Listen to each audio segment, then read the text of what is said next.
मंदिर के पुजारी साहब, कोविड की सेकेंड वेव में कोई अस्पताल में जगह नहीं मिली, अकबरुद्दीन ओवैसी असरा हॉस्पिटल में उनको बेड दिला के इलाज कराए। ये फर्क होता है, ये फर्क होता है। हां, मेरे को आप वोट मत दो तो क्या मैं आपको इंसान नहीं बोलूंगा, मैं आपका दुश्मन बन जाऊंगा? का डंडा लेकर खड़े हो जाओ, खाकी पैंट, व्हाइट शर्ट, टंग टंग, रोक दो आप। मगर नहीं, आप बोल रहे उन्होंने आके, अरे कहां कर रहे, मगर मकसद क्या है? नफरत पैदा करो, हमारे हिंदू भाइयों को डराओ मुसलमानों से। मगर मुझे यकीन है कि भारत में आज भी एक बहुत बड़ी तादाद में हमारे हिंदू भाई रहते हैं जो इस मुल्क को इस नजरिए से देखते हैं कि इस मुल्क का कोई मजहब नहीं है। मैं ऐसे कई हमारे हिंदू दोस्तों को जानता हूं जो अपने मजहब पर फख्र से चलते हैं और कहते हैं कि भारत का कोई मजहब नहीं है। बीजापुर के ये गुम्बदें बीजापुर और कर्नाटका की खूबसूरती को दिखाती हैं, आदिल शाह की, निजाम शाह की और बैमनी बादशाहों की। अब आप बताइए मोदी जी, ये कैसा आदमी आपका बोल रहा हमको? इसको सिखाना पड़ेगा, उन्होंने सिखा, हम नहीं सिखा सकते।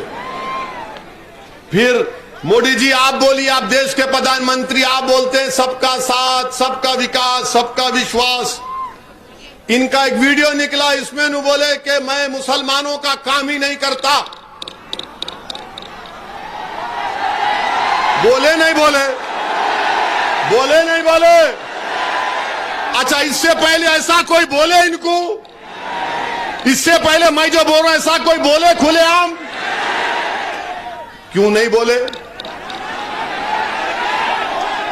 क्यों नहीं बोले? कई को नहीं बोले? मिले हुए है जी, औले जौले है दोनों अंदर से, समझे ना? तू मेरी पीठ खुजा, मैं तेरी पीठ खुजाता हूं, मैं उसको डराता हूं, तू इसको समझा जाके। अब तुम डराए तो भी नहीं डरने वाले, तुम समझाए तो भी नहीं समझने वाले इंशाअल्लाह ताला। मेरे अजीज दोस्तों, बुजुर्गों, अब इन्हों बीजेपी वाले कल प्रेस कॉन्फ्रेंस करके बोलेंगे ओवैसी दुश्मन है। मेरे कॉन्स्टिट्यूंसी में लाल दरवाजा है, वहां पे लाल दरवाजे की मंदिर है और मंदिर के पुजारियों को, उस पुरानी मंदिर को मेरे ख्याल से 4 या 5 करोड़, 3.5 करोड़ रुपए मजलिस की नुमाइंदगी पे दिलाए। कौन दिलाए मालूम आपको? अकबरुद्दीन ओवैसी। अकबरुद्दीन ओवैसी जाके चीफ मिनिस्टर को बोले, चीफ मिनिस्टर साहब ये मंदिर को पैसे दो। तो हमारा चीफ मिनिस्टर, हाँ, बोले यस, हमारा झगड़ा नहीं है इनसे, दो आप। हमारा झगड़ा आरएसएस, बीजेपी और कांग्रेस से सियासी झगड़ा है। 3.5 करोड़ रुपए दिए। वही मंदिर के पुजारी साहब, कोविड की सेकेंड वेव में कोई अस्पताल में जगह नहीं मिली, अकबरुद्दीन ओवैसी असरा हॉस्पिटल में उनको बेड दिला के इलाज कराए। ये फर्क होता है, ये फर्क होता है। हां, मेरे को आप वोट मत दो तो क्या मैं आपको इंसान नहीं बोलूंगा, मैं आपका दुश्मन बन जाऊंगा? वोट देना नहीं देना वो भारत की आवाम का, जनता का जमहूरी हक है। और आप वोट नहीं दिए, उन्हें वहां का भगा दो, उसको इधर भगा दो उसको। क्या बात है बताओ आप, इतनी नफरत क्यों? क्या ये लोग भारत के नागरिक नहीं हैं? और जिन लोगों को तुम गाली दे रहे, सुनो, जब मुल्क की आजादी की लड़ाई लड़ी जा रही थी अंग्रेजों के खिलाफ, अगर सबसे पहले किसी ने अपना खून बहाया तांतिया टोप के साथ, झांसी की रानी के साथ, तो उसका नाम किसका आएगा? मुस्लिम उलमाओं का नाम आता है। अंग्रेजों के खिलाफ जिहाद का फतवा किसने दिया था? मुस्लिम उलमाओं ने दिया था। अल्लामा फजल खैराबादी रहमतुल्लाह अलैह काले पानी की सजा काटे और जब उनका बेटा उनकी रिलीज का ऑर्डर लेकर आया, उसी दिन अल्लामा फजल खैराबादी अल्लाह के पास चले गए। हैदराबाद के मौलवी अलाउद्दीन, मक्का मस्जिद के इमाम, जुम्मे की नमाज के बाद जनता को लेकर निकले हैदराबाद के सुल्तान बाजार में। अंग्रेजों की रेजिडेंसी थी, कहा कि अब अंग्रेजों से मुकाबला होगा। मौलवी अलाउद्दीन को सबसे पहले ले जाकर काला पानी में डाल दिया गया। हमने इस मुल्क की आजादी के लिए सब कुछ किया, मगर आज 75 साल का अमृत उत्सव मना रहे हैं और हमारे इलाकों का, आप मुस्लिम इलाकों का बॉर्डर में आप सर्वे करा रहे हैं।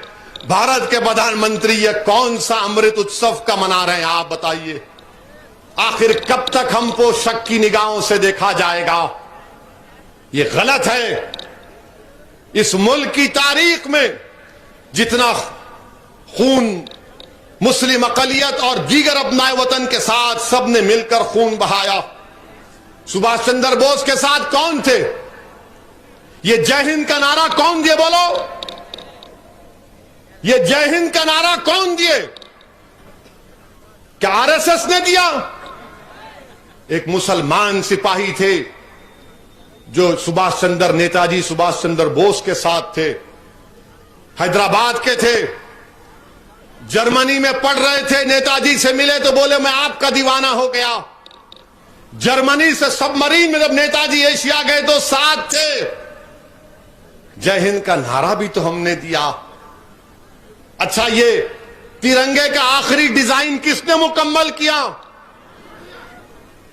एक हैदराबाद की खातून थी जिसने तिरंगे के फाइनल डिजाइन को उस वक्त की हुकूमत ने अप्रूव किया। मेरे अजीज दोस्तों और बुजुर्गों, ये वतन हमारा है, आपका है, सबका है। इस वतन का कोई मजहब नहीं है। ये वतन ना मुसलमानों का है, ना हिंदुओं का है, ना ईसाइयों का है, ना सिखों का है। ये वतन इन तमाम का है। इस वतन का कोई मजहब ही नहीं है। भारत का कोई मजहब नहीं है। यही भारत की ताकत है, यही भारत की खूबसूरती है और इस खूबसूरती को आपको हमको मिलकर बचाना है। बीजेपी, आरएसएस एक ही बात बोलते। अब वो परसों आरएसएस के एक लीडर बोले, उसका जवाब दिया एक जलसे में। मैं उन्होंने क्या बोले कि ये मुसलमानों की आबादी बहुत बढ़ रही। नहीं बढ़ रही आपकी आबादी, आपका टीएफआर सबसे ज्यादा गिरा है।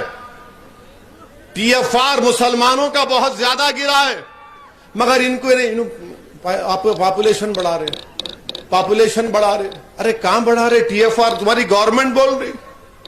अच्छा, फिर आरएसएस ये बोलती है कि बांग्लादेश से लोग इंडिया में आके धर्म परिवर्तन करा के पॉपुलेशन इंबैलेंस कर रहे। कैसा कर रहे भाई?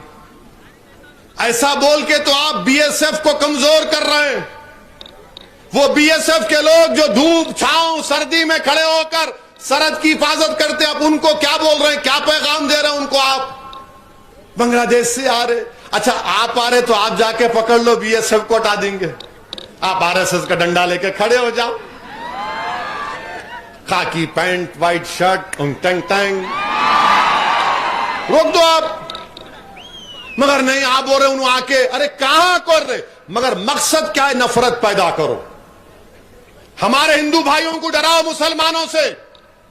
मगर मुझे यकीन है कि भारत में आज भी एक बहुत बड़ी तादाद में हमारे हिंदू भाई रहते हैं जो इस मुल्क को इस नजरिए से देखते हैं कि इस मुल्क का कोई मजहब नहीं है। मैं ऐसे कई हमारे हिंदू दोस्तों को जानता हूं जो अपने मजहब पर फख्र से चलते हैं और कहते हैं कि भारत का कोई मजहब नहीं है।